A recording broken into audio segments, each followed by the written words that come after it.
All right, today is November 18th. This is the Community and Economic Development Committee meeting of the Assembly, and we'll start with roll call. So, Mr. Peterson, if you'll start. Pete Peterson, Assembly. Bernie Hall. Dick Graney. Bill Evans. Amy Domboski. Erica McConnell, current planning section. All right, and then we will quickly go through the room to see who's here, just to get you on the record. Typically, when we run our committee meetings, we do allow for public participation. Today is a very full agenda. We have a very large marijuana ordinance that we're going to be looking at, and hopefully if the attorney gets here, which is that Dennis right there? I can't tell. We'll be going over the cell tower ordinance too. So today, the committee is going to have their discussions. I am not going to invite public comments until the end if we have time. And that's just because there's a lot of things that have to be discussed and deliberated.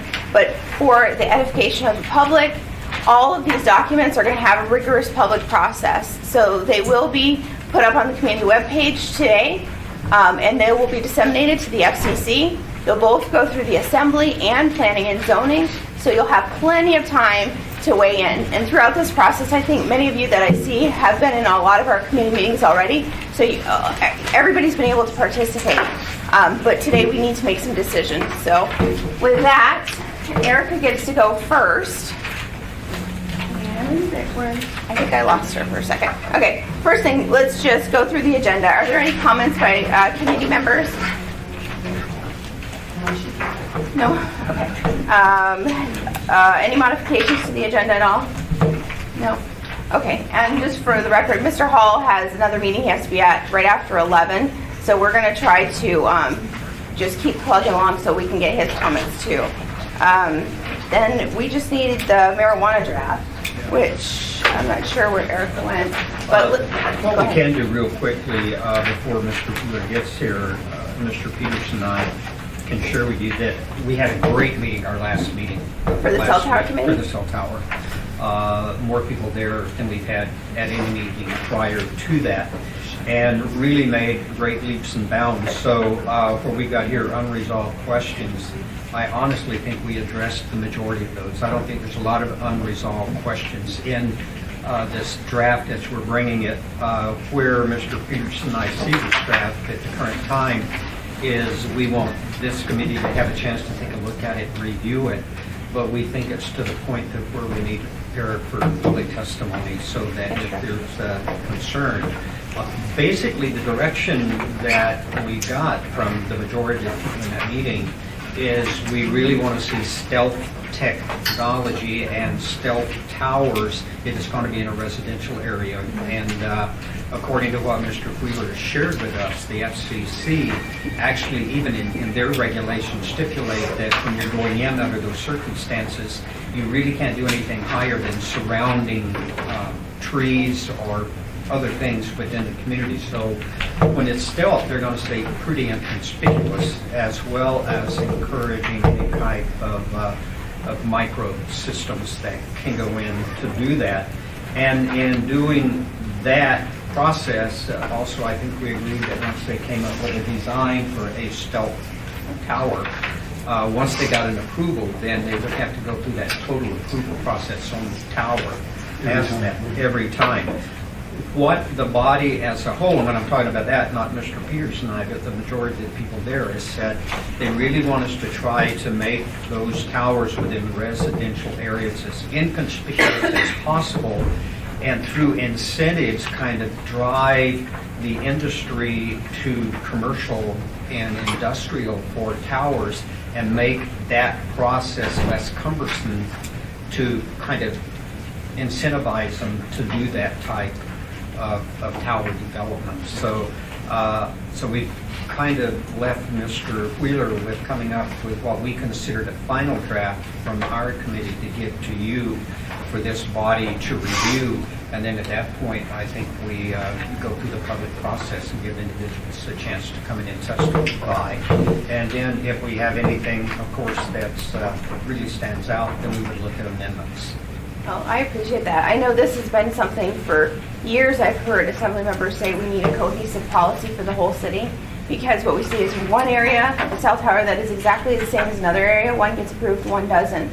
And so I think for the community to understand what to expect and for the industry to have, some level of predictability, I think it's important. So we appreciate all the work you've done on that.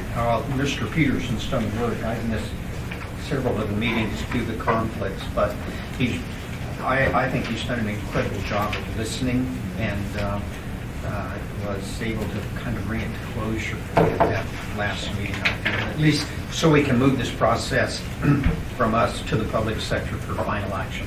Sure, I appreciate that.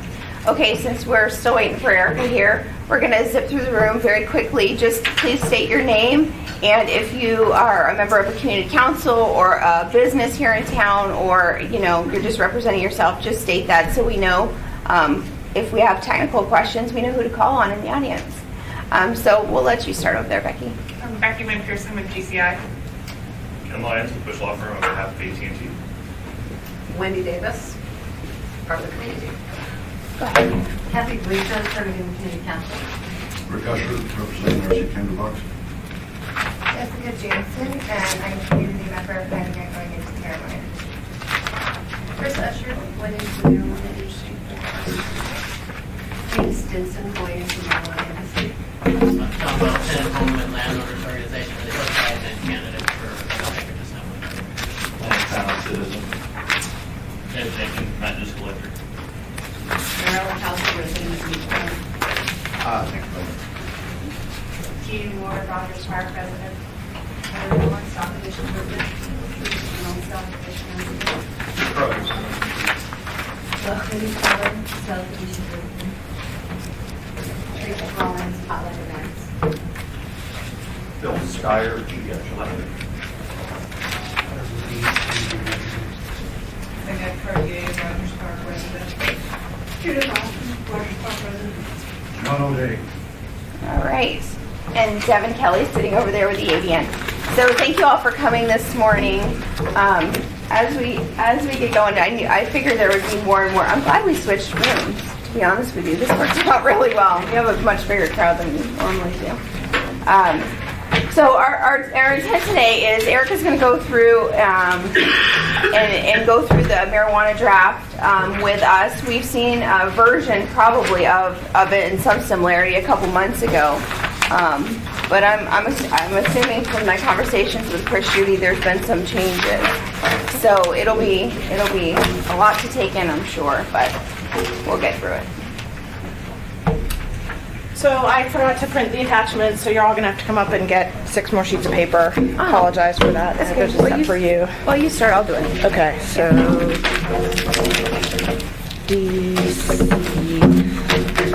Okay, thanks. That's So- on the marijuana ordinance? Yeah. Yes. So all assembly members have got your copies? Okay, I'll just send them over here.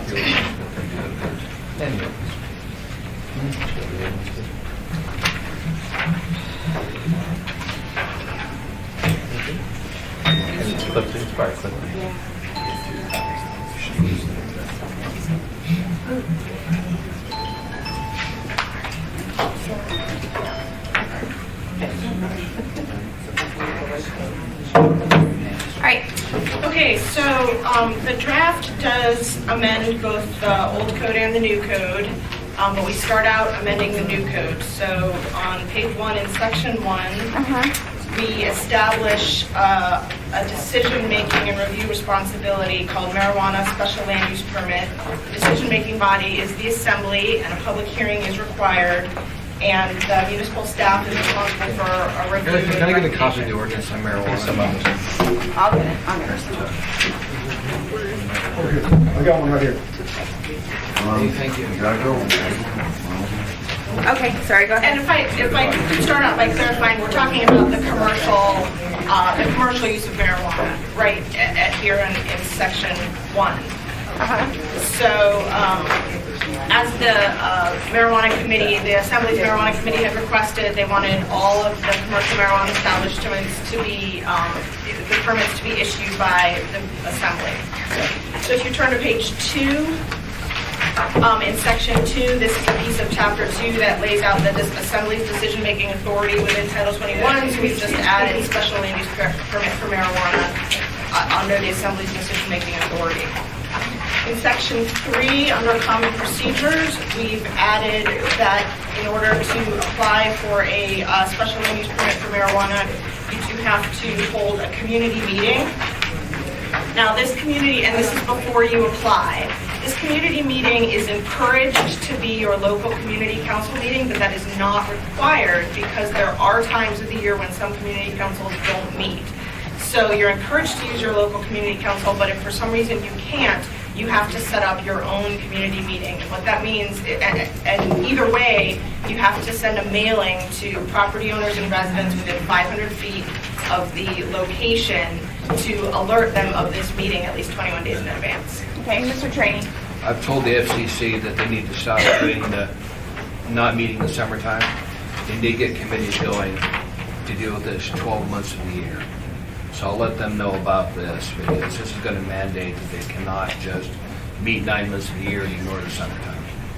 So, Then the assembly, you may decide you want to relook at the community meeting section and require it to be held at the community council. I will. If that change happens. thank you. Thank you. Well, and I'll just throw it in there since we're diverting just a tiny bit, is I am working right now on improving that public notice, basically changing the parameters of it a little bit, so we'll have to kind of keep that in thought in our minds when we look at this too. What you working on? Yeah, all right, go ahead. Okay.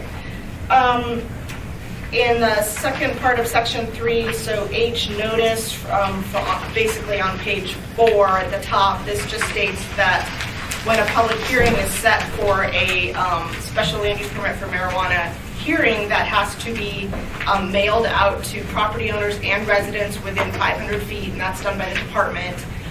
If it is a situation where you don't achieve 50 properties within 500 feet, you have to mail out to the closest 50 properties that, unless you reach a mile boundary. But the likelihood of that happening is pretty rare. I think these are going to be in our more urban areas. So we have to do mailed notice. We publish it on the municipal website where the public notices go. It's posted. One of our blue posters has to be posted on the site, and notice is also given to the community council. And this is notice. So we had notice of the community meeting earlier, but then this is notice about the public hearing before the assembly. Section 4 lays out the process for the special land use permit for marijuana. And so it's kind of standard purpose applicability and who initiates the application, that a community meeting is required, what you have to submit. The clerk's office and I have been working very closely to streamline the process so that you would apply at the clerk's office for both the license and the special land use permit. And then the clerk's office, and you would pay the one-time fee there, so you wouldn't have to go both to the clerk's office and out here to the planning department. And then the clerk's office and the planning department would work together to distribute the one application to all the necessary reviewing bodies, and then coordinate getting the resolution drafted that would contain both the license approval and any conditions placed on the license, as well as the land use approval and any conditions placed on the land use. So that would be done through one resolution that the assembly would adopt. So we're trying to make it a more streamlined process, which we think will benefit everybody. So most of the submittal requirements will probably be contained in Title 10, which is the licensing portion of code, but there would be a couple extra things that we would want for the land use side. So for all marijuana establishments, and I'm at the top of page 5 here, we would want a site plan that shows the normal items that are associated with the site plan. We would want a security plan indicating how the applicant will comply with the security requirements of municipal and state law, and a waste disposal plan. For cultivation facilities, we would also need to know how the cultivation facility would plan to prevent the growth of harmful mold, the projected amount of water and wastewater, a letter from the applicable electric utility stating that the power capacity of the proposed location is sufficient for the intended use, and an odor control plan indicating how the applicant will comply with municipal and state law. We're a little, we're still doing some work on the issue of odor. Go ahead. Is that going to be Health and Human Services? They're going to do the odor control plan, or who do you envision doing the check in the odor? Well, probably Typically, VHHS would be the enforcement body for that. We're looking, different locations in Colorado and Washington have different standards, and we're still working on whether, and this would be something for you guys to consider, are we requiring upfront that they meet an odor standard upfront so that they would have to install at the beginning all sorts of air scrubbing and ventilation machinery, or is it a situation where they would have a plan in place should there be complaints and they have to come in afterwards and do retrofits? Because right now we do work on a complaint basis.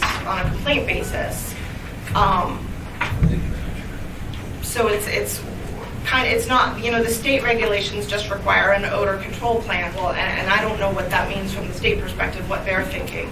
So that's something we're still trying to do a little bit more research on so we can present you with at least the kind of possibilities that are out there. I have another question with regard to, and I don't see it on here, but I spoke with someone just this week, and one of the big concerns was specifically in manufacturing for fire suppression. Because if they're making other, things other than just growing, marijuana, there's chemicals involved. And so has there been any consideration by the administration when you're looking through this at fire, like specifically like requiring sprinkler systems? That would all be handled through the building code process, and the fire department standards would apply. So that's not really necessary in the special land use permit because it would be a requirement of the building permit. Specifically for any type of manufacturing, or because we're envisioning them to be in industrial, I'm assuming. Mm-hmm. And so those type of buildings always require sprinklers, or? I'd have to have someone from fire to answer that question. Because that's something we're going to have to look at, especially when we're talking about potentially changing a plant into something else. If there's materials, I think that's something that should be addressed. Well, if you look at lines 29 through 35 for the manufacturing facilities, we've requested that the application include the types of solvents, gases, chemicals, or other compounds that would be kept and used in the facility. So that information be available to the fire department. But I think their standards are pretty normal about requiring appropriate fire suppression based on what's going on. But I would have to get the fire marshal to come in and talk, so we could definitely have her. That would be awesome. Thanks, Erica. Go ahead. Okay, so manufacturing facilities, information about the equipment and processes and chemicals, gases, solvents that they would be using, certification of a licensed industrial hygienist,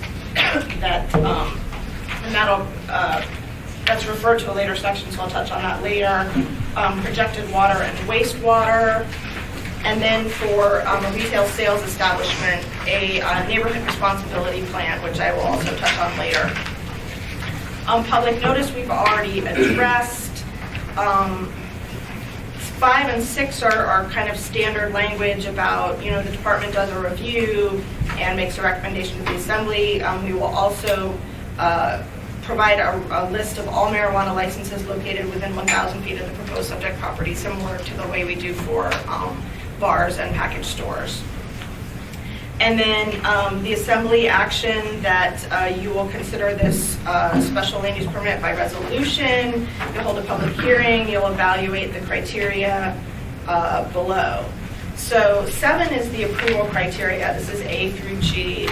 And these are something that you'll want to take a very close look at to see whether you feel that this is the appropriate criteria with which to evaluate all the requests that come before you.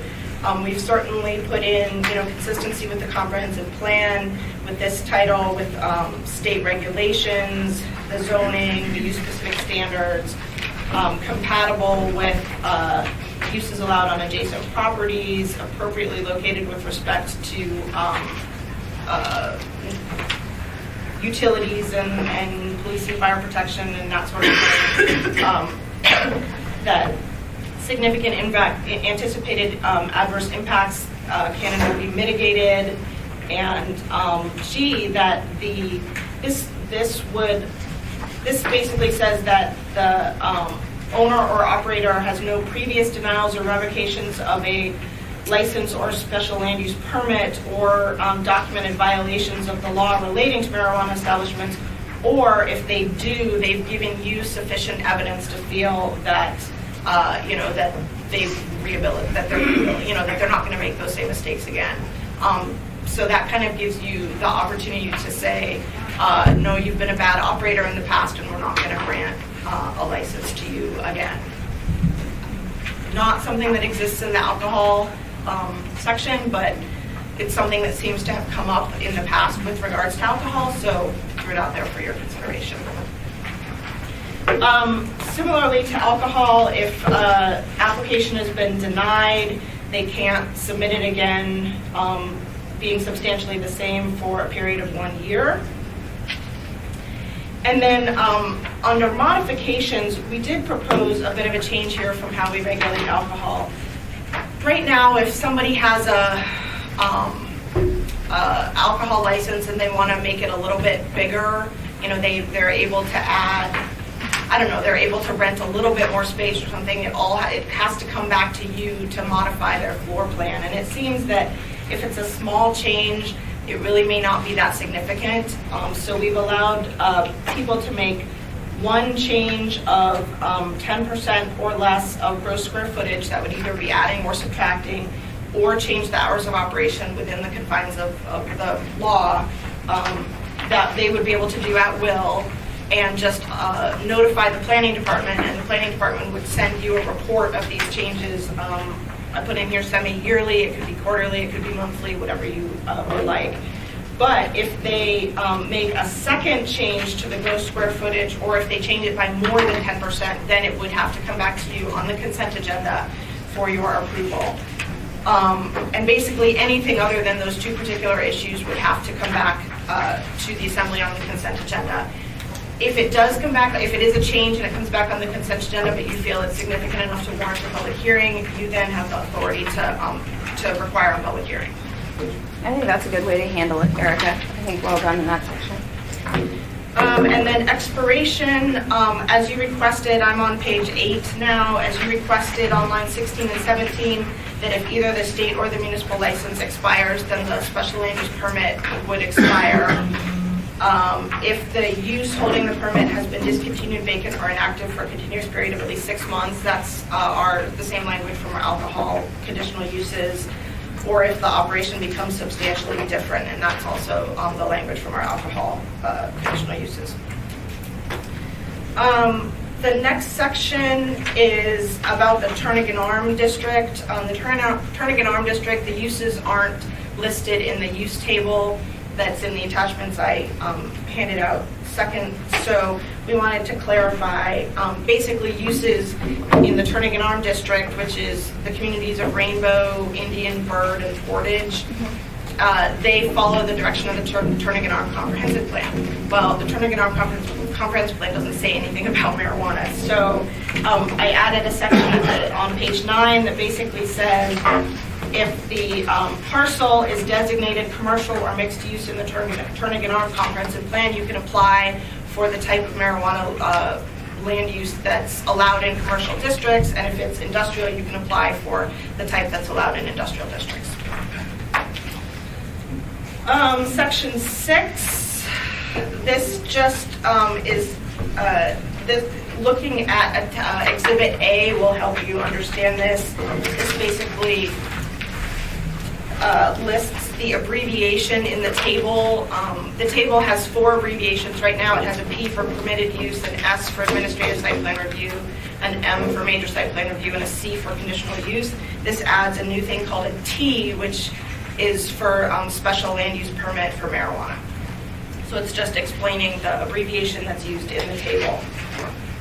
And I'll just come back to the tables at the very end, if that's okay. Perfect. So we'll skip over to section 8 on page 11. These are the use-specific requirements for marijuana establishments that are in chapter, or will go into chapter 5.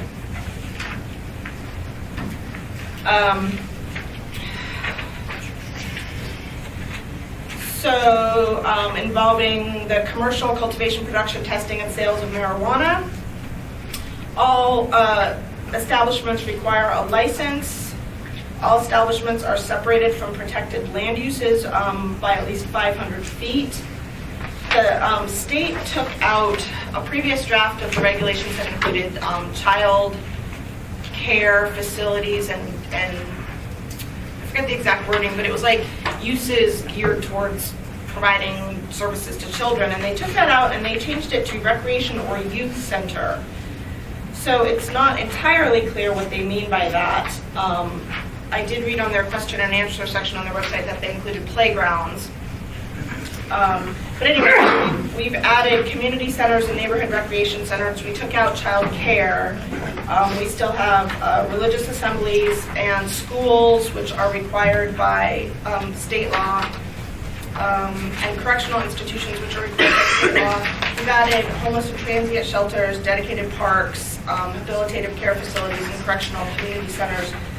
Other things that, there's a provision in this draft state regs that limits advertising within 1,000 feet of some other uses, which are things like libraries, colleges and universities, game arcades, and transit centers. So somebody, I forget whose comments, but there were comments made to the board that, well, why don't you just add those to the protected uses list? So that's a note in here. And I'm not really sure that the state considers a university to be a school. When they say schools, does that include universities? So that would be something that we'll need to ask them about. The thing that is missing for you right now to help you evaluate this section is the map. The map that would show you, here's what 500 feet around all these uses looks like. We're working on that, and we'll get it to you as soon as we can. As you may know, we don't have a Well, you've ton of had, GIS resources. you've had right a now. lot on your plate, so you're doing good. Are there any questions from assembly members at this point? No? Okay. I thought I'd give you a little break because you're talking. Thank you. The distance, we've just taken what the state has done for measuring distance. So some things it's from the entrance to the marijuana establishment to the lot line, and other things it's from entrance to entrance. Okay, so I have a question for you. So when we're talking about the distance, sometimes it's one way and sometimes it's another way. How did you determine those two different choices, and why not just one? It's what the state did. Okay. And I don't know quite why. I can imagine that the state did this because school properties are often quite large, and so if you did it from entrance of the establishment to entrance of the school, you could have school grounds that are much closer to the marijuana establishment. So I would imagine, considering the drug-free school zones and that sort of thing, that they would want to make sure that the establishment was farther away from the entire school grounds and not just the entrance. Right. But if it's something like a church, it's really more about the entrance than, because there aren't necessarily extensive grounds. Sure. So that would be my guess. I was gonna say, I would think logically you would just go from the property line, but, okay, keep going. Yep, Mr. Trainee. Very good. Do they make a difference between businesses that want to sell edibles and the ones that just want to sell marijuana? No. Okay. No, retail stores can sell either or both. Okay. Thank you. So I'm on page 12. You cannot hold a marijuana license establishment. You can't have a marijuana establishment in the same place that you hold a liquor license. Marijuana establishments will not be allowed on a lot that contains a residential use other than a caretaker's residence. It did seem possible that somebody who has invested in some sort of marijuana establishment, perhaps a cultivation facility, may want to have a caretaker on site, considering security issues and that sort of thing, and that seems perfectly reasonable. Establishments shall be open at all times during business hours for inspection and examination by the municipality. The odor issue again here in number 6, the ventilation. We took this standard from Boulder. Premises shall be ventilated so that the odor of marijuana cannot be detected by a person with a normal sense of smell at any lot line of the subject property. Washington State has a standard that basically says you're not allowed to be able to smell it outside of the building, which is a tougher standard. There is we've been talking about this in our internal group meetings, that there's this instrument which dilutes the air by a certain amount, and so if you and it's intended to be used that if you can dilute the air and still smell it, then you have a violation. And it's very silly. It's this instrument called the Nasal Ranger, but it is being used in some places in Colorado as a more standardized test of odor. So it isn't just somebody who walks out there and says, "Oh, I can smell it." I mean, who knows? Are you getting the same person every time? Some people have a more sensitive sense of smell than other people don't. So there's this instrument, but we don't know a lot about it yet. Similarly to alcohol, the approval conditions would have to be on display to the public, and that marijuana establishments shall be in a permanent structure with a valid certificate of zoning and compliance, which includes inside the building safety service area. That does include a certificate of occupancy. No marijuana establishment shall be authorized in a vehicle or trailer, a mobile food unit, a standalone intermodal shipping container, or a temporary structure. We added the word standalone to intermodal shipping container there because I have been told that in some buildings they'll bring a Connex unit inside and use and grow inside the Connex unit inside the building.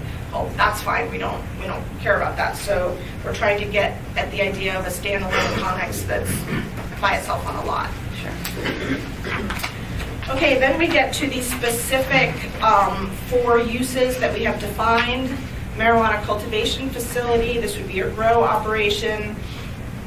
State law says this cannot be visible from a public right-of-way.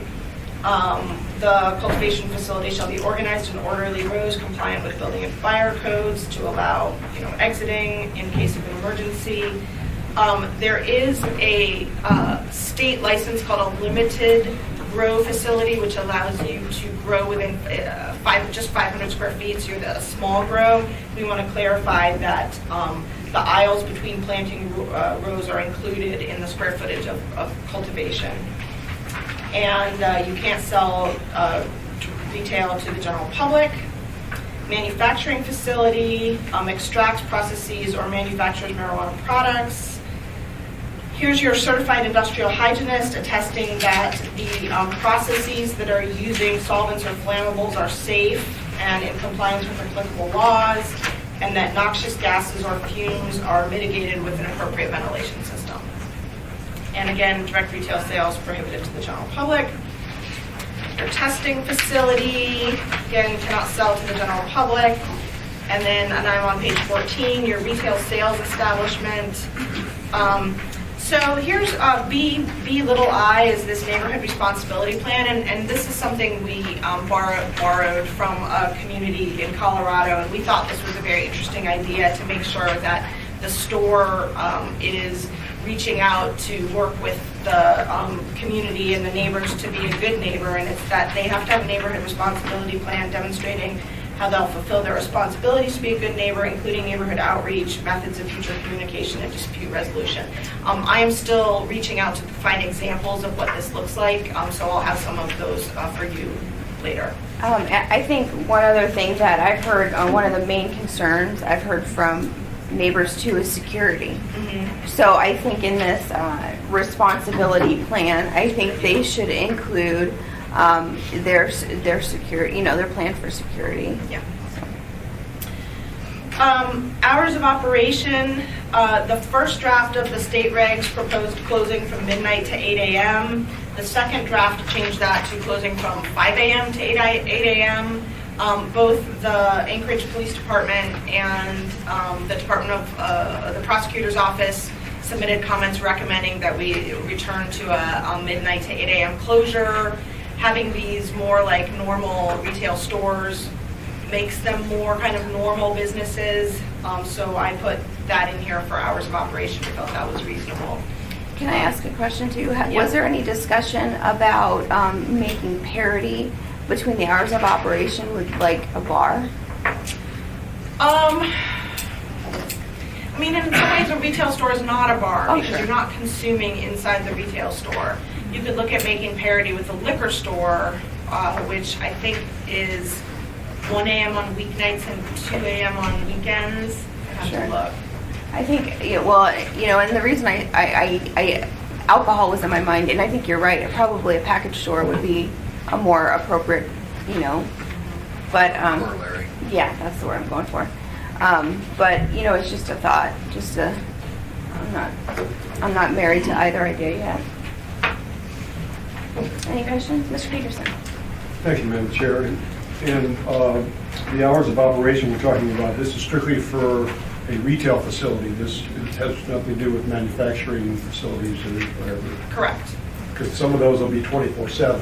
Could be, yeah, but as the general public isn't allowed to, you know, enter those freely, it didn't seem to be too big of an issue if somebody is going to take care of their plants in the middle of the night or. Thanks. 3I signs, the state proposed regulations have some things about signs that are more restrictive than our sign code and some things that are less restrictive than our sign code. So we just clarified that you have to meet both the state regulations and the municipal regulations for signs. No drive-throughs and no outdoor display of products. Skipping to section 10, I really debated about whether we needed to address the personal use at all in the code. And one thing that the Department of Law brought up just as an issue to think about, which I bring up as an issue for you to think about, is the idea that the personal cultivation and the commercial cultivation could be done at the same location, and is that a good idea? And it seemed to us that maybe that wasn't a good idea, that those things should be kept separate.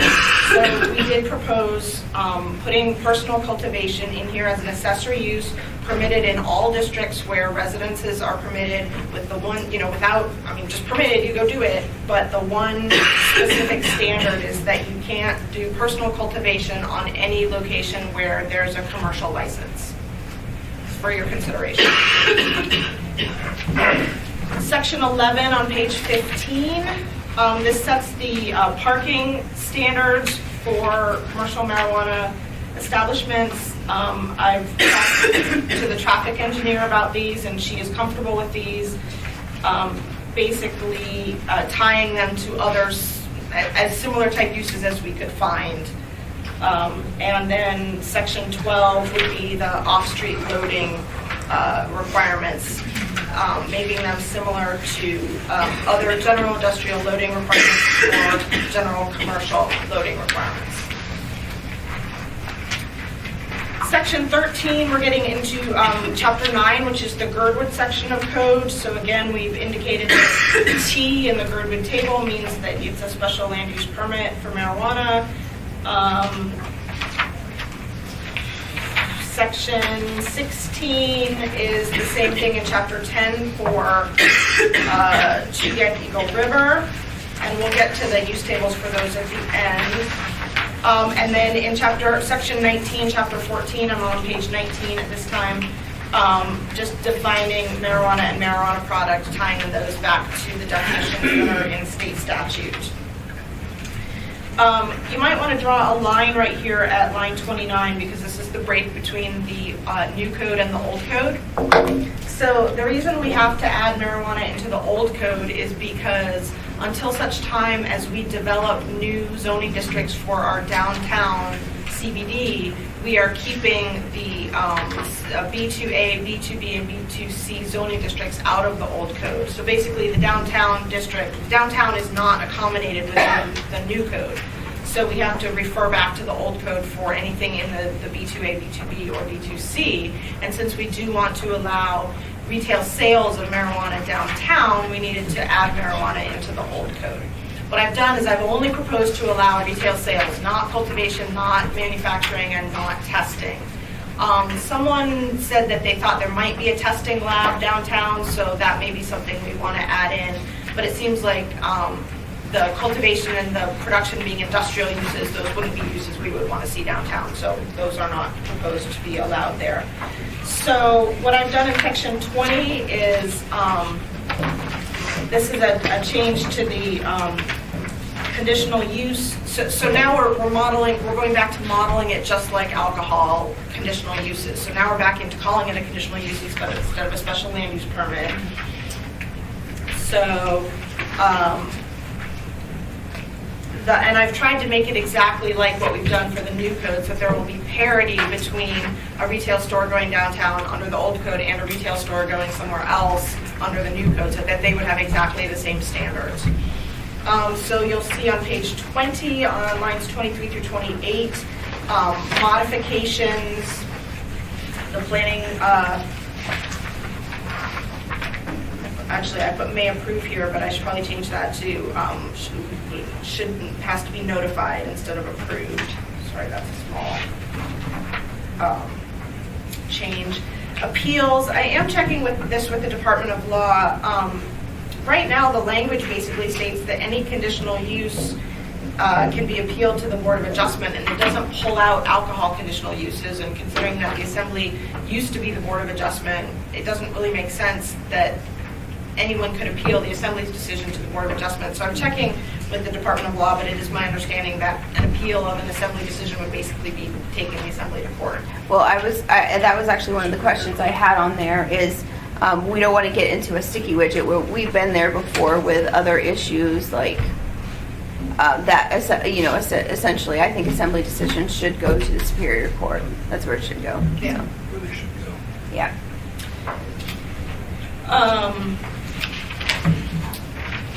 On section J, page 21, really at the top of page 22, this is the same language about when a conditional use pertaining to marijuana retail sales, it would expire, similar to the way we had it in the new code. Definitions on page 22. Page 23, 24, and 25 just lists this marijuana retail sales establishment as a conditional use in the B2A, B2B, and B2C sections of code. Section 25, starting at the bottom of page 25, establishes the conditional use standards for marijuana retail sales establishments. These are exactly the same as what we just went through under the old code. And section 26 amends the Anchorage Municipal Code of Regulations, which sets the procedures for revoking a alcohol conditional use. So I've just expanded it to be about revoking an alcohol conditional use, a marijuana conditional use, or a special land use permit for either marijuana or alcohol under the new code. And it sets out the procedures. So you have to have a public hearing and you allow it. It's very laid out. Can you just give us a recap of if we, so from this perspective, if something comes up and we decide we want to have a hearing on if we want to revoke a license or a permit, how do we do that?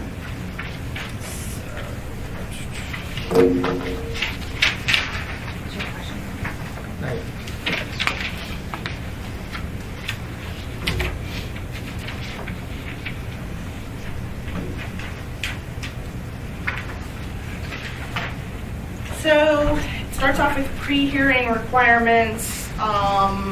So I think first of all, you set a hearing date, you exchange and provide the municipal clerk and the assembly council with witness lists, affidavits, witnesses, and documentary evidence. You request subpoenas for witnesses. No later than 21 days prior to the hearing date, you submit a pre-hearing memorandum and documentary evidence. It sets out fair hearing, statement of fair hearing, and a hearing procedures, opening statements, witnesses, evidence and objections, closing statements, make a ruling, and then adopt written findings of fact and conclusions. Okay, and that's all done by the assembly? Yes. Okay, that's what I thought. So if you want to turn to exhibits A through F, A is the general land use table for the Anchorage Bowl.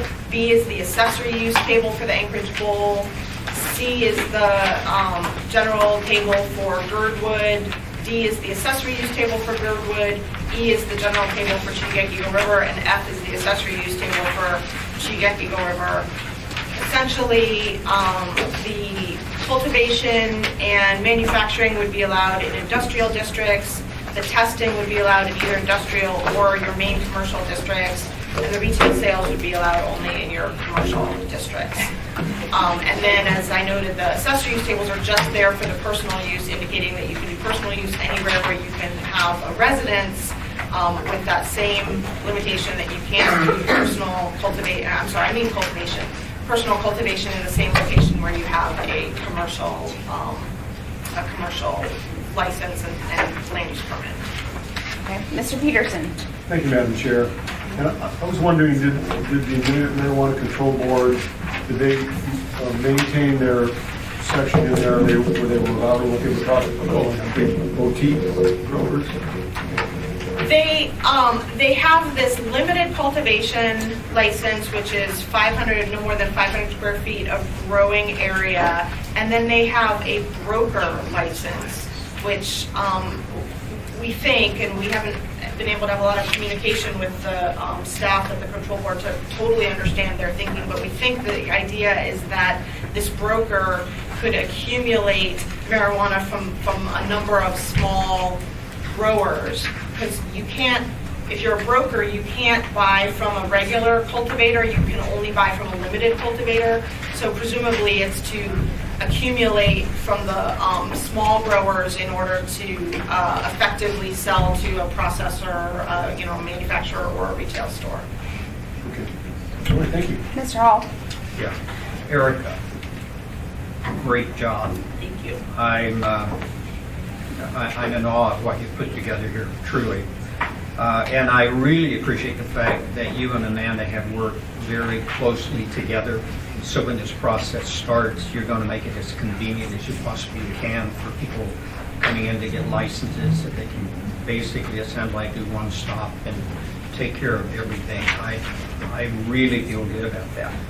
Madam Chair, as the chair of the Marijuana Committee, I think this is an awesome document. I'm really sort of blown away by it, that you've got it to the detail that you have. And just as one part of this committee and as chair of the Marijuana Committee, because of the time constraints on this, at this point I would be very comfortable with this document being referred to P&Z so they can get their process started. And I think I would encourage us to do it with the understanding, Mr. Chair, that if the body decides to go ahead and forward this to them, public testimony is going to occur there. As soon as they get their work done, then I think it's imperative that we schedule probably a 2-hour work session on this as the body of the whole prior to it going to the Assembly for action. But I think the department and the clerk's office have done an incredible job of putting this together, particularly because they've been encumbered by the fact that we've really been waiting for the state to finish up, and they haven't actually completed. I think they're targeting the 20th to the 24th to be completely done with their regulations, but I don't think they're going to do much that's going to impact or make changes to what you've done at this point, Erica. But again, fantastic. You've really done a good piece of work here. Thank you. Thank you. Before we go to Mr. Evans, Mr. Schutte, good morning. You want to come up and join us, please? Thanks. Mr. Evans, then Mr. Peterson. Thanks. And I haven't followed this that closely on the Marijuana Committee or here necessarily, so I may have missed a decision that's been made somewhere along the line. But in looking at this, it doesn't seem like there's any establishments that allow consumption. And was that the decision that was made at some level that maybe it was the Marijuana Committee or something? I think Mr. Hall can answer. Mr. Evans, the state control board is wrestling with that as well. There were no provisions in the statute that was passed in the initiative to allow for that. The legislature is going to have to deal with it. My personal opinion is those are going to be needed. I mean, I don't know how you really avoid that, but their hands are tied as well as ours by the fact that there's nothing in state statute that allows for it right now. And for the record, Ms. Johnson's joined us. Good morning. Mr. Peterson. Thank you, Madam Chair. And I was just going to make a statement that we have no idea what some of the final laws that the state legislature is going to change or finalize. So, it's going to be a little bit of a moving target as to what regulations we have, because we've got to comply with what their final, draft is, Mr. Attorney, then Mr. Evans. I'd be comfortable with sending this on to P&Z to start the process, because we've got a short amount of time to go to P&Z and then come on to us, and I'm more than willing to set all the work sessions up on the same level. And if we can make a decision to send this on to P&Z, I'd be very comfortable with it. I've got a question for you, Erica. We're known for a lot of garage sales in the summertime. I'm sorry? We have a lot of garage sales going on in Anchorage. Right. What would stop me from selling marijuana at a garage sale? You wouldn't have a license. B, you wouldn't have a land use permit, and C, you would be in a residential district. Okay. Mr. Trainee, I don't want to see any brownies at your garage sale. You never know. Mr. Evans. For 3. With respect to the prohibition on having a retail establishment at the same location as a cultivation or manufacturing, That's not in there. You can't have a retail sale, you can't have an alcohol license with a marijuana license, but there's no prohibition on having. I thought there was. I know initially. There was initially. Initially, when we were having this discussion, I know many assembly members had expressed an interest to keep the facilities separate and not have cultivation, retail, testing, cultivation all at the same location. So, go ahead, Mr. Evans. Well, it's one of the provisions under principal uses. It always says direct retail sales to general public is prohibited. Page 13.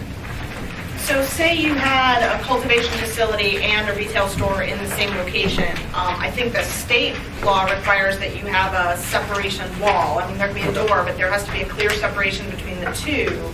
And so your licenses and your land use permit would be, you'd have 2 of them, and they would be specifically for these separate areas. So your retail sales would be out of your store area, and your cultivation facility would be separate. You'd have to clearly separate the areas. But you can get 2 permits for the same property? Yes. Okay, thank you. Okay, what about testing facilities? Testing facilities and like cultivation. Yeah, the state doesn't allow you to hold a license for both of those. Okay, that's what I was thinking, but. Yeah. And if I could say, we do have December 14th reserved at the Planning and Zoning Commission for consideration of a marijuana ordinance. So we'll move forward with that with the hope of having it ready for introduction to the Assembly at the meeting on the, I think, January 8th, I think is what we're looking at. So you would have a public hearing around the 24th. Oh, that's tight. That's tight, just considering the fact that marijuana is going to go live in February. I mean, that gives us really no room to wiggle, to be honest. So you're looking at introduction. When did I hear you say? January 5th. Introduction of the ordinance, January 5th. Oh, I'm sorry. Yeah, Tuesday is the 5th.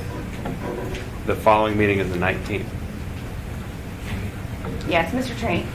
Erica, I'll call special meetings in the Anchorage Assembly to move this thing through, because I want to make sure we've got it done sufficient time before it goes live in the state. So don't worry about the time frames.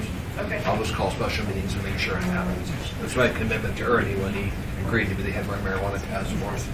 Yeah, and I think, and Mr. Johnson, we'll get you copies of these because we ran out, but you can have mine even. I've scratched them up, but there's a couple things that I think, we've just gotten, like I said, we saw some sort of version of this a couple months ago, but I have to go back through and read it, obviously. So if I say something that's already in there, but there's a couple issues that I'm not sure are quite adequately articulated yet. One is security. Okay. One is I know I mentioned manufacturing with fire suppression, but also testing facilities, because I'm assuming they have different kinds of chemicals and all that kind of stuff. And if these are going to be allowed in, so testing facilities could be in what districts again? Both your industrial and your main commercial, so like your B3. Your B3, okay. So I think that we just need to go back through and see what the other, as we were talking with fire, what that is. That has to be very clear. And then my other question is about advertising. I know earlier, very early in the process, we were talking about advertising, and I thought to some degree addressed here. But has the Department of Law come down with, I know we had asked for multiple parameters on what can people advertise. You know, are we going to see dancing green leaves out there, or can they advertise in the paper? You know, what are those parameters? So the land use interest in that is in signage. So we've addressed signage. The advertising restrictions would be a licensing issue because it's not really a land use issue. So that will be addressed in the licensing section. Okay, so, but it's, for in this one, it's not here. Right, because it's not a, it's a Right, so, but that has been a topic of discussion in your working group? Not in the land use group. No, I mean, I assume you're both are to partake. Just she is. It's been raised. We haven't fully explored it yet. Okay, thanks, I appreciate that. I'm trying to think of all the other questions that you had. Ms. Johnson? I just, and I'm sorry, I just came from AML, but I don't know if Ernie mentioned that this afternoon Cynthia Franklin is giving an update as far as the state, what they're doing at the state, and I think it's at 2:30 at Captain Cook. Oh, okay. Mr. Trainee? Erica, are you going to the Federation tonight? I heard something you guys are going to be Yes. coming tonight to the Federation. That's at 6 o'clock, as you know. Yep. So just for those of you who are from the community council, should be talking to community council on this tonight, so I'll be there. Thank you, Erica. All right. Are there any other questions for Erica on this? My expectation, obviously, we're going to have to digest this. I think there probably will be a few amendments offered to it. We've had some good discussions today. I know you're going to change it a little bit, probably based on our discussions today. I saw you writing stuff down. So we'll look forward. I ask that you provide the clerk's office with an electronic copy of this and the attachments so we can get it up on our committee webpage today. And that'll give people access to give input. And yeah, we'll hopefully get it through, get P&Z. We'll start talking about it. People will start looking at it. And I think by the time we're done, we'll have a good product. I think we already have a good product. I want to echo Ernie's sentiments. You know, I know how much time and effort this has taken. You're really taking on a lot. And I just want to say thank you. Mr. Hall. Madam Chair, I would, I know we typically don't do motions within committees, we just act, but if the body is comfortable with this, I would really suggest that we forward this on to P&Z. If they happen to get a slot earlier that they could put this onto their agenda, it would be incredible if they could move it up. I don't know that they can. I know they're carrying a tremendous load as well. I think most of I've got no doubt that each of us may have some amendments, but I think that's things that's going to take place probably on the floor. Yep, I think this is a good starting chamber. point. But I think this is a great document to forward to them so they can take care of their part of this process, and then we move on. I suspect that after they get done, we'll have a pretty vibrant work session on this prior to the body taking it up. So I would really urge us to forward this to P&Z as it is. Okay. I have a motion to go ahead and accept this document to pass on to P&Z with exhibits attached. Is there a second? I'll second it by no neighbor to me, but I'll second it. I'll just say any objection. Seeing none, we have formally asked that the administration forward this to P&Z for their review and consideration. Yeah. Great job, Erica. Thank you. Mr. Trainee. Erica, thanks again for going down there. I remember when we sent you down to Colorado. It was a good investment. You came back from us with good information. Thank you very much. Thank you. All right, we are going to move on to cell towers. Mr. Wheeler, good morning. Please join us. So the cell tower, the draft ordinance we have here, it's a working draft that we have in front of us. And we will let Mr. Hall has to leave in just a few minutes to go down to another meeting. But Mr. Hall, do you want to say anything else before we start? I'm going to let Mr. Peterson say he's actually the chair of I was just trying to get you in because I know you have to dash. With what Mr. Peterson is going to recommend, I'm very comfortable with the fact that I'll stay here as long as I can to listen to Mr. Wheeler, but we've chatted and I think we've got a plan with Mr. Peterson. Thank you. Mr. Peterson. Well, thank you, Madam Chair. Well, this is it's been a process. We started out, with a goal of trying to simplify the code, and most of the time when you're simplifying, you end up trying to shorten. And we've actually, I don't know exactly how many official pages we're going to have, but we actually, looks like the law is actually a little longer than it was when we started out. But we did, there were a lot of topics that we had to cover that technology and things have changed in the last few years, so that we had to include those in new code. And then we were getting feedback from industry and from citizens as we went along, and so we tried to, as best as we could, implement the suggestions from industry and from the citizens as we were working on the draft. Wonderful. So Well, I know you put a lot of time and effort in, and we that's how we've gotten to this point. All right, Mr. Wheeler. Thank you, Madam Chair. I think everybody should have access to or have a copy of the 1118 draft. Along with that draft, there's a use table that describes for each district the type of tower and what its approval process would look like. And then the third thing would be this side-by-side overview of what's new compared to what the current code has in it. And we can start with that one. Okay. If you'd like. Yep. The first 4 or 5 rows of that side-by-side are reflected in the use table in terms of the path for approval for each type of tower. The major changes are based on the conversation the working group had last meeting, which is that the large tower structures in residential zones should be discouraged, and instead we should encourage or incentivize the use of stealth towers if height is needed, or small cell technologies, so that in either event these facilities are less intrusive in these residential zones than currently allowed. Those zones are R1 through R3, where we allow the Type 4 stealth towers through an administrative process versus permitting them by right. And then the small technologies are allowed by right. They don't even require an admin approval as long as they're of a certain size. That language for the small cell technology is largely covered in pages 2 and 3 of the draft ordinance, where we lay out a series of standards that if they meet them, they would go through without a formal administrative process.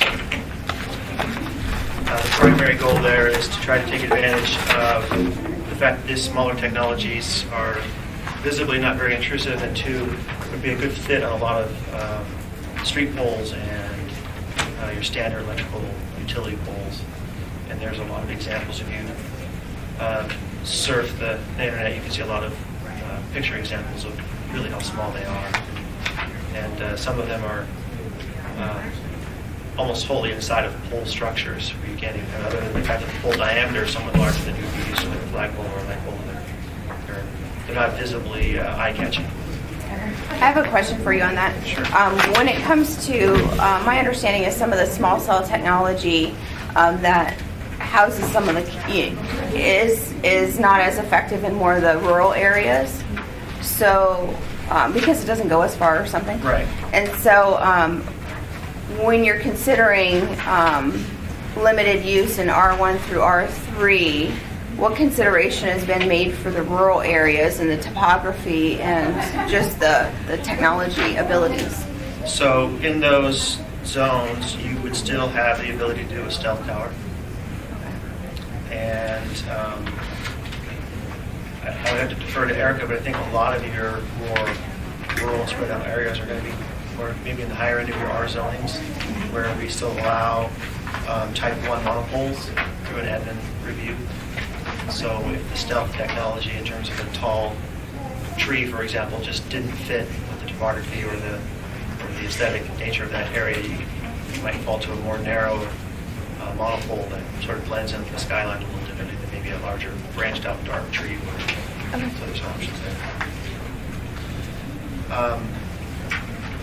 And we did the same thing with the PLI. There was a concern about parkland and other sort of PLI areas where a tall tower structure just wouldn't quite fit. Some PLI may be located in such a way that it's fine. You know, it's got buildings and tall structures on it that might accommodate tower structures without any noticeable effect, but a lot of the parklands PLI wouldn't necessarily be a good fit, so we treat that in the same fashion. We included, as I said, this structure for small cell, structure for how you would qualify and how you'd use it. We harmonized the application process with respect to notice, so it all defaults to the standard notice provisions that we already have in code. This is typically your 500 foot, your owners and residents of the property, posting, website, posting, and so on. Separation distances, we stuck with the last draft, which is to say right now it's 200%. We've lowered that to 150% in terms of sort of what you might think of as a fall down zone in near protected uses. We've set it up so that the minimum threshold is no lower than 110%. So current code allows administrative process where you could effectively waive that separation requirement completely. We set a threshold of 110%, but lowered the max down to 150, so they're not too terribly. The separation is closer. They don't get quite so greatly separated, which I think is something the industry appreciates. We added a landscaping and fencing requirement. I don't think Erica's had a chance to look at that real closely, but the idea was there to sort of match, be clear that there's a landscaping and fencing requirement, screening, right? Particularly with respect to the base structures.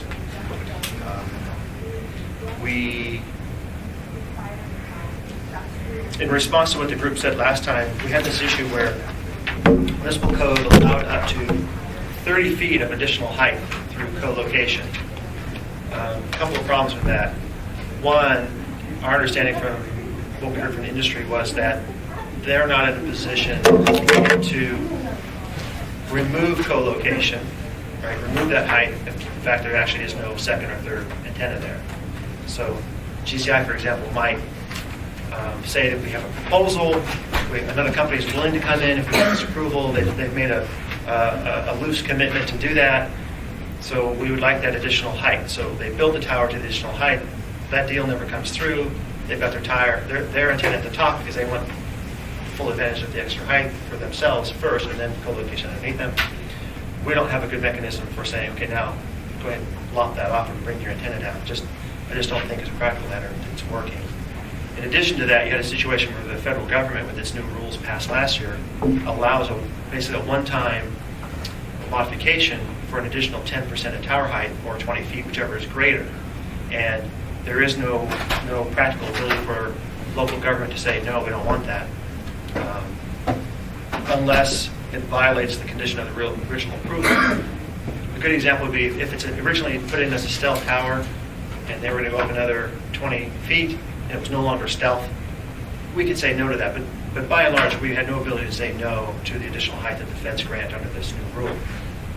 And the end result is you could have, in a residential zone, a 65-foot height limitation, which you currently have. You would give them another 30 feet, but you might only have one antenna on there, and you wouldn't have co-location. And then you would have another 10% or 20 feet on top of that. So now you're looking at a 115-foot tower in a zone where you've made the decision that 65 feet is the size you want to go.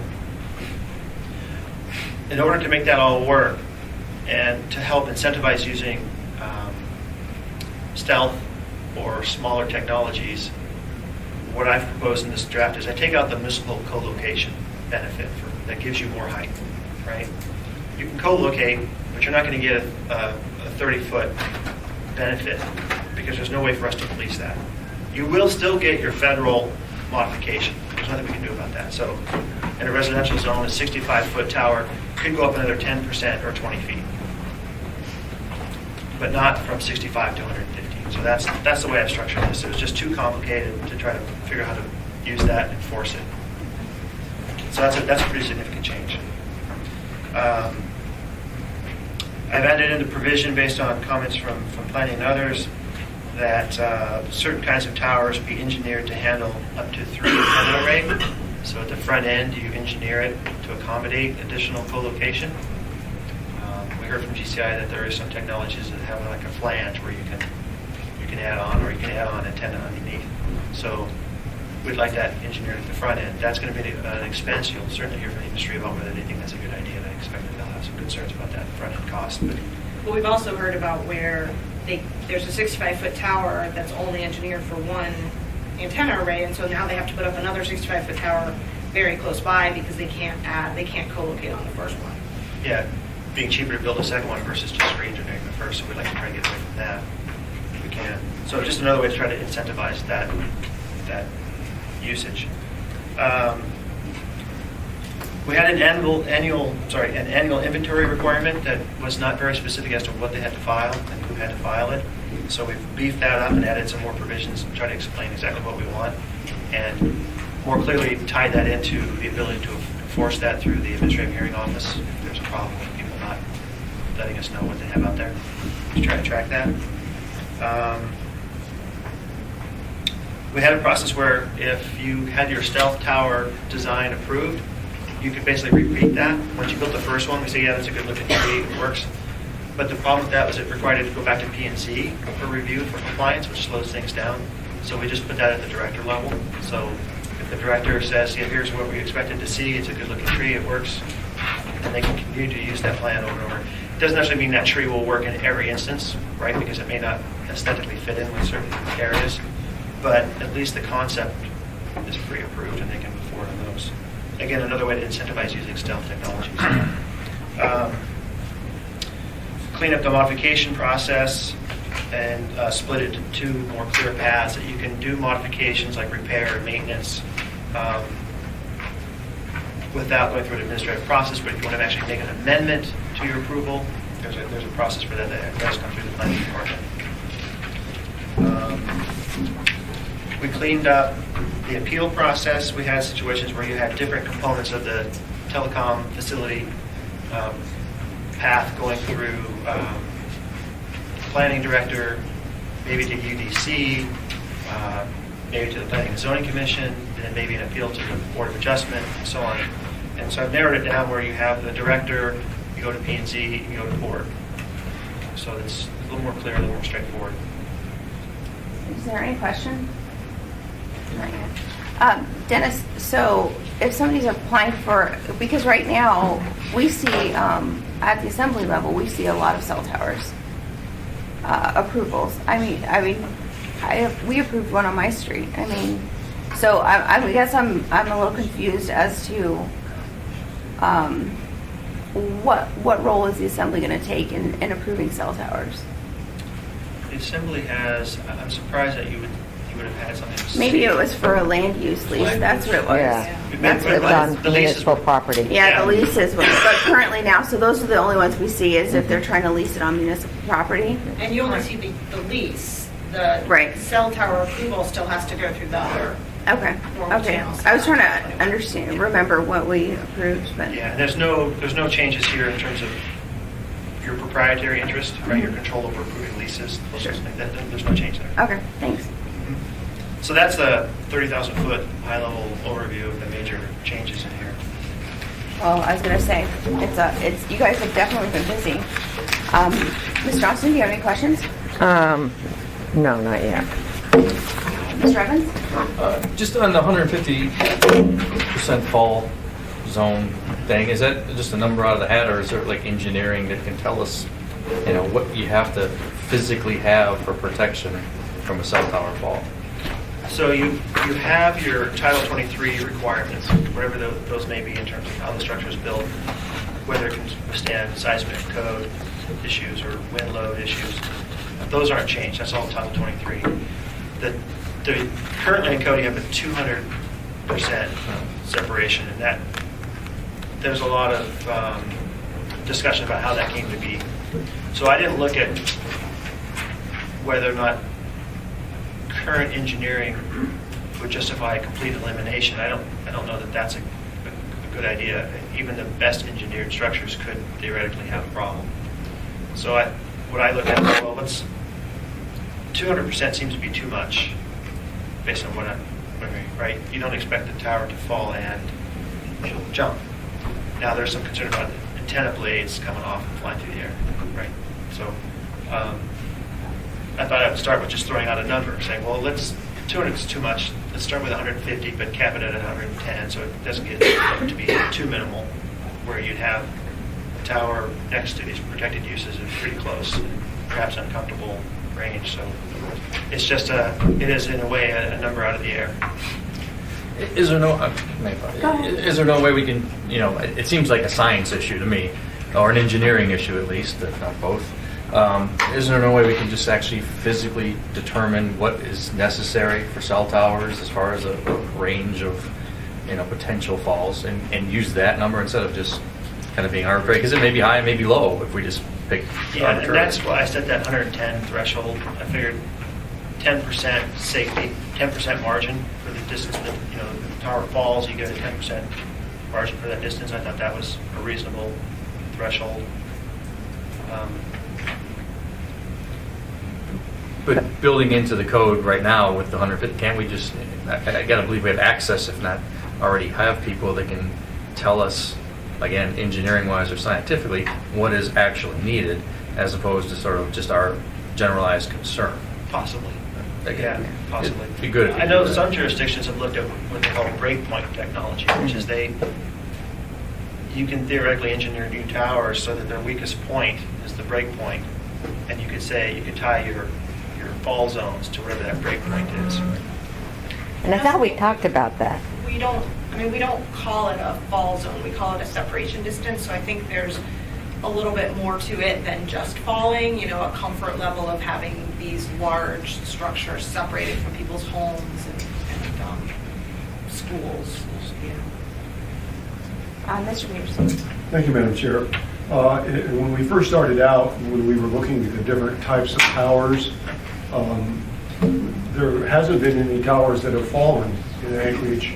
The only tower that we are aware of that has fallen was in the valley, and that was a tall one that used guide wires. And so we decided that for towers that aren't, don't need guide wires to hold them up, that the separation distance probably didn't need to be quite as great. Sure. I'll just say really quick, when I think about it, and I'm sure with wind or whatever, something could be carried, but something physically cannot, if this is 100% of the height, how does it fall 200 feet, or 200 times? So when I looked at the original code, which was 200%, and I heard what industry which was saying it shouldn't be 100%, when I saw the 150 number, I thought you just struck the balance between the two, which was right in half. That's what that was my assumption. Maybe it wasn't. Maybe. That's right on. But remember, it's not just the tower itself. It's the arrays, right? So you've got these large blades that theoretically could separate and be carried in the wind some distance. So it's not. And how big are those? How big are those antennas that come off? What are they? 12 foot. A lot of them. Yeah, they're quite wide as well. So they have the ability to act like an air wing, right? To actually. Well, and I think Erica made a good point by changing it from the word fall zone to separation distance. I use fall zone as a shorthand. It's actually it's always been separation distance. Oh, has it? Yeah. So, yeah. It's never just been about falling down. Okay, so that's. Ms. Travis, did you have any comments? None on that. A different topic. If I'm in the queue next. Did anybody else have any questions about separation distance? Okay, go ahead.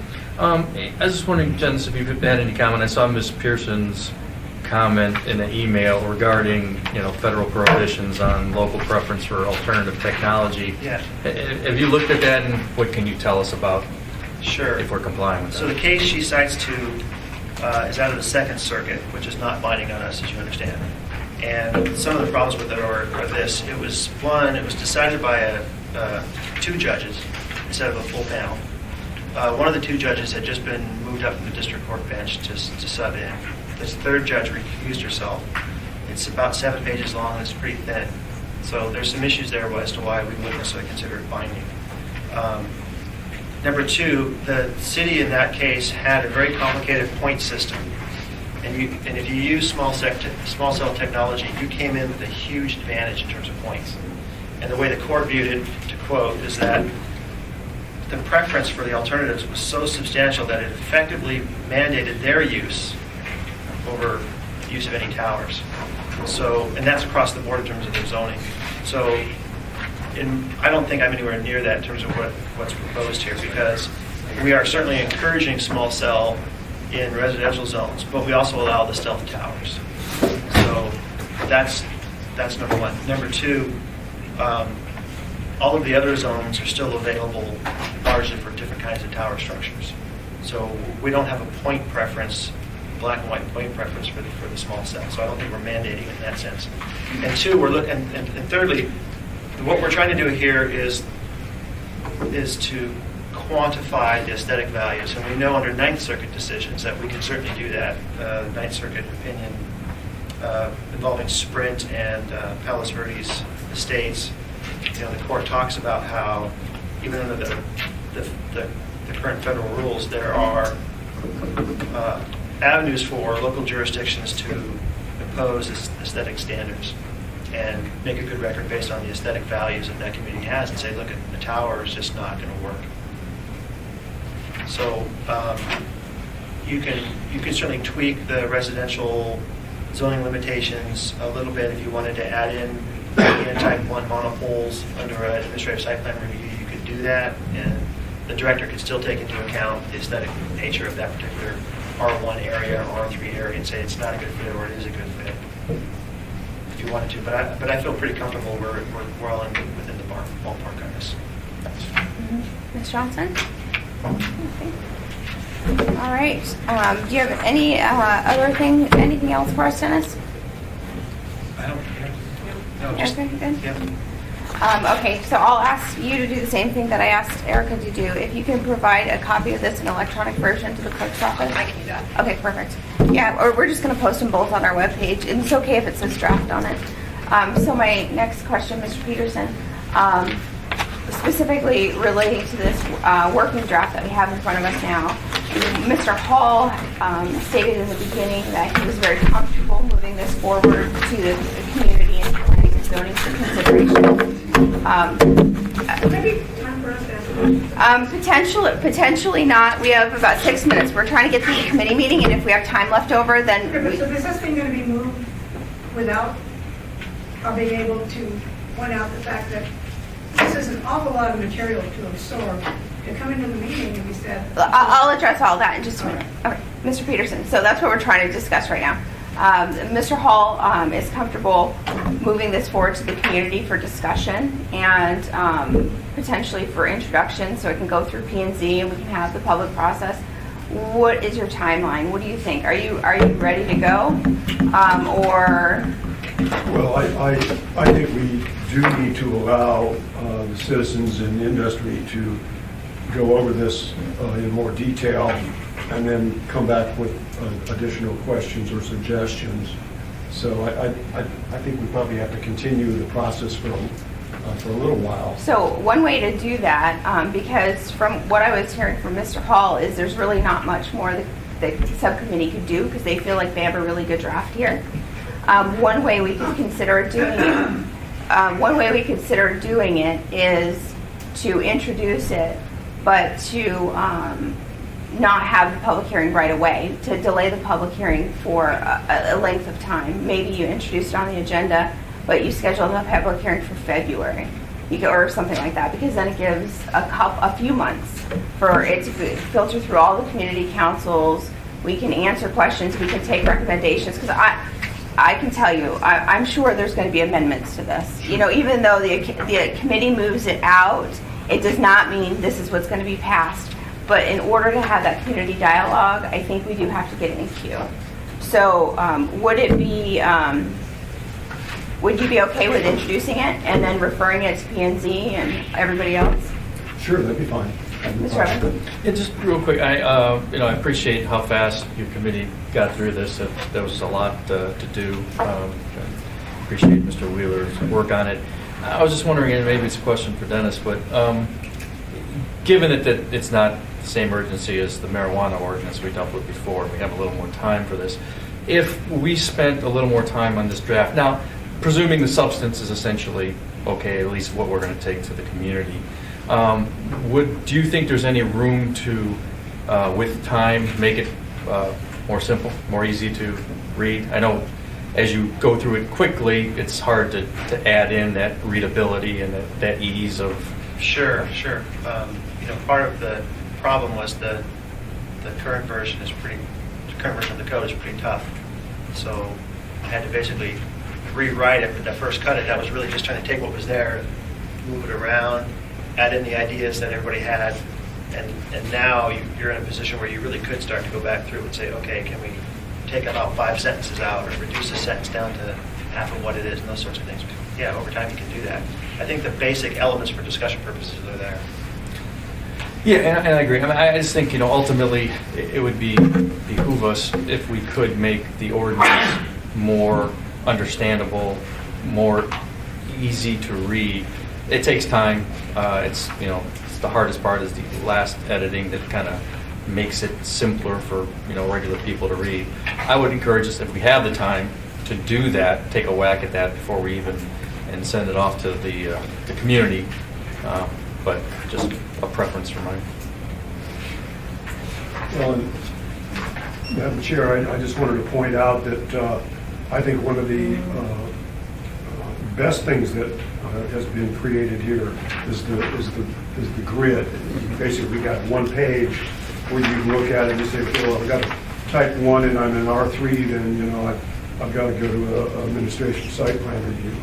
And so, then you can look back at the whole code if you need to get additional information or the fine print and details. So I think this actually is. Well, and I think the helps a lot. other thing that I do want to put on our website too, Erica, if you have it, is this old and new.